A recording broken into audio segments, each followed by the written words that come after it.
Assalamualaikum warahmatullahi wabarakatuh. Salam sejahtera untuk kita semua. Halo semuanya, perkenalkan saya Bilkis Nabila dari Sekolah Tinggi Ilmu Ekonomi Jambatan Bulan Timika, Program Studi Manajemen. Di kesempatan kali ini saya akan membahas mengenai konsep dasar biaya dalam akuntansi, mulai dari pengertian biaya dan beban, penggolongan biaya, bagaimana metode penentuan biaya produksi itu sendiri, hingga pada komponen biaya produksi. Dengan pemahaman inilah, nantinya kita akan lebih mudah dalam melihat bagaimana biaya berperan penting dalam proses akuntansi maupun pengambilan keputusan. Langsung saja, pada materi yang pertama, pengertian biaya dan beban. Jadi, biaya adalah kas atau setara kas atau investasi berjangka pendek yang dikorbankan untuk memperoleh barang atau jasa agar dapat memberikan manfaat di masa mendatang. Biaya juga merujuk pada nilai atau uang yang dikeluarkan untuk memperoleh, memproduksi, atau menggunakan suatu barang atau jasa. Contohnya, sebuah perusahaan roti membutuhkan tepung sebagai bahan baku. Dari tepung tersebut akan dihasilkan produk berupa roti. Tepung ini mencerminkan biaya yang memberikan manfaat di masa mendatang karena melalui proses produksi akan menghasilkan aset berupa roti yang dapat dirasakan manfaatnya. Kemudian, beban. Beban adalah penurunan manfaat ekonomi selama satu periode akuntansi dalam bentuk arus kas keluar, berkurangnya aset, atau timbulnya kewajiban yang mengakibatkan penurunan ekuitas yang tidak terkait dengan pembagian kepada pemilik modal.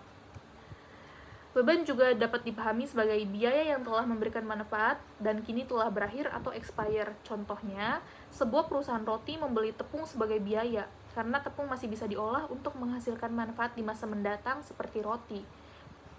Namun, ketika tepung tersebut sudah dipakai untuk membuat roti dan roti dijual, maka pengorbanan itu berubah menjadi beban karena manfaat dari tepung sudah habis atau expire. Selanjutnya, kita masuk pada penggolongan biaya. Penggolongan biaya sendiri dapat dibedakan menjadi 3 kategori utama. Kategori pertama adalah dikaitkan dengan produk yang meliputi biaya manufaktur dan biaya komersial.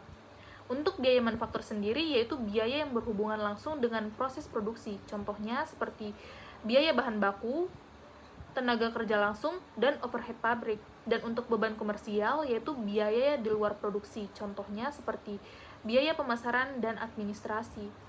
Selanjutnya, kategori kedua yaitu hubungan biaya dengan sesuatu yang dibiayai, yang terbagi atas biaya langsung dan biaya tidak langsung. Untuk biaya langsung atau direct cost sendiri, yaitu biaya yang dapat ditelusuri langsung pada suatu objek biaya. Contohnya, biaya bahan baku dan biaya tenaga kerja. Sedangkan untuk biaya tidak langsung atau indirect cost, yaitu biaya yang tidak dapat ditelusuri secara langsung pada objek tertentu. Contohnya, biaya listrik, karena penggunaannya tidak bisa ditelusuri secara spesifik ke satu produk saja. Kemudian kategori yang terakhir yaitu perilaku biaya yang terdiri atas variable cost, fixed cost, dan semi-variable cost. Untuk variable cost sendiri yaitu biaya yang telah berubah-ubah sesuai dengan volume kegiatan. Contohnya, gaji berbasis intensif yang meningkat seiring naiknya penjualan sehingga jumlahnya tidak tetap dan menyesuaikan dengan aktivitas perusahaan. Lalu ada fixed cost yang dimana jumlahnya tidak berubah meskipun aktivitas naik atau turun. Contohnya seperti gaji pokok karyawan yang nilainya sama setiap periode tanpa dipengaruhi oleh besar kecilnya penjualan. Dan yang terakhir, semi variable cost yang merupakan kombinasi dari biaya tetap dan biaya variabel. Contohnya pada gaji karyawan yang terdiri dari gaji pokok atau fixed cost ditambah intensif penjualan atau variable cost, sehingga sebagian bersifat tetap dan sebagian lagi berubah sesuai volume kegiatan. Kemudian kita lanjut pada metode penentuan biaya produksi. Metode penentuan biaya produksi adalah cara menghitung semua biaya yang digunakan dalam proses produksi sehingga dapat diketahui berapa total biaya untuk menghasilkan suatu produk. Terdapat 2 pendekatan utama yaitu yang pertama full costing.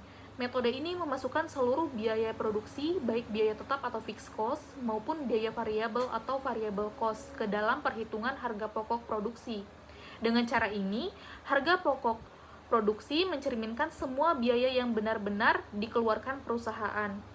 Yang terakhir, variable costing. Metode ini hanya memasukkan biaya produksi yang bersifat variabel atau berubah sesuai volume kegiatan.